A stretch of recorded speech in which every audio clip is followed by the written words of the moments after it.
ಈಗ ರಾತ್ರಿ 8:30 ಇದು ಒಂದು ದೊಡ್ಡ ಬದಲಾವಣೆಯ ಸಮಯ. ಒಂದು ಹೊಸ ಗುರುತನ್ನ ಅನಾವರಣಗೊಳಿಸೋ ಸಮಯ. ನಿಮ್ಮ ನೆಚ್ಚಿನ ಜಿ ಕನ್ನಡ ನ್ಯೂಸ್ಗೆ ಹೊಸ ರೂಪ ನೀಡೋ ಸಮಯ. ದೇಶ ಬದಲಾಗ್ತಾ ಇರುವಾಗ, ನಮ್ಮ ಯೋಚನಾ ವಿಧಾನ ಬದಲಾಗ್ತಾ ಇರುವಾಗ, ನಾವೆಲ್ಲರೂ ಈಗ ಮೊದಲಿಗಿಂತ ಹೆಚ್ಚು ಹೈಟೆಕ್ ಆಗಿರುವಾಗ ನಿಮ್ಮ ಚಾನೆಲ್ ಈ ಬದಲಾವಣೆಯಿಂದ ಹೇಗೆ ದೂರವಿರೋದಕ್ಕೆ ಸಾಧ್ಯ? ಅದಕ್ಕಾಗಿ ಈಗ ಜಿ ಕನ್ನಡ ನ್ಯೂಸ್ ಕೂಡ ತನ್ನನ್ನ ತಾನು ಬದಲಾಯಿಸಿಕೊಳ್ತಾ ಇದೆ. ಈ ಬದಲಾವಣೆಯನ್ನ ಜಿ ಕನ್ನಡ ನ್ಯೂಸ್ ತರ್ತಾ ಇದೆ. ಜಿ ಸುದ್ದಿ ಉದ್ಯಮದಲ್ಲಿ ವಿಶ್ವಾಸ ಮತ್ತು ಜವಾಬ್ದಾರಿಯ ಸಂಕೇತವಾಗಿದೆ.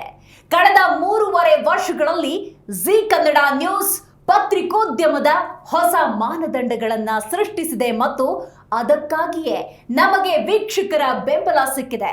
ಜಿ ಕನ್ನಡ ನ್ಯೂಸ್ ಸಮಯ ಮತ್ತು ವೀಕ್ಷಕರಿಗಾಗಿ ತನ್ನನ್ನ ತಾನು ಬದಲಾಯಿಸಿಕೊಳ್ತಾನೆ ಇದೆ. ಯಾಕಂದ್ರೆ ನಾವು ಸಹ ಬದಲಾವಣೆಯೇ ಸತ್ಯ ಅನ್ನೋದನ್ನ ನಂಬ್ತೇವೆ. ಈಗ ಮತ್ತೊಮ್ಮೆ ಬದಲಾಗೋ ಸಮಯ ಬಂದಿದೆ. ನಾವು ಪ್ರಸ್ತುತ ಪಡಿಸ್ತಾ ಇದ್ದೇವೆ ಜಿ ಕನ್ನಡ ನ್ಯೂಸ್ನ ಹೊಸ ರೂಪ.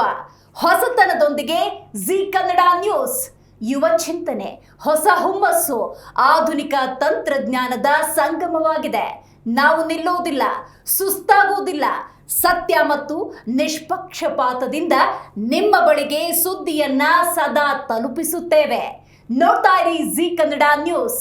ಸತ್ಯವೇ ಸುದ್ದಿಯ ಜೀವಾಳ.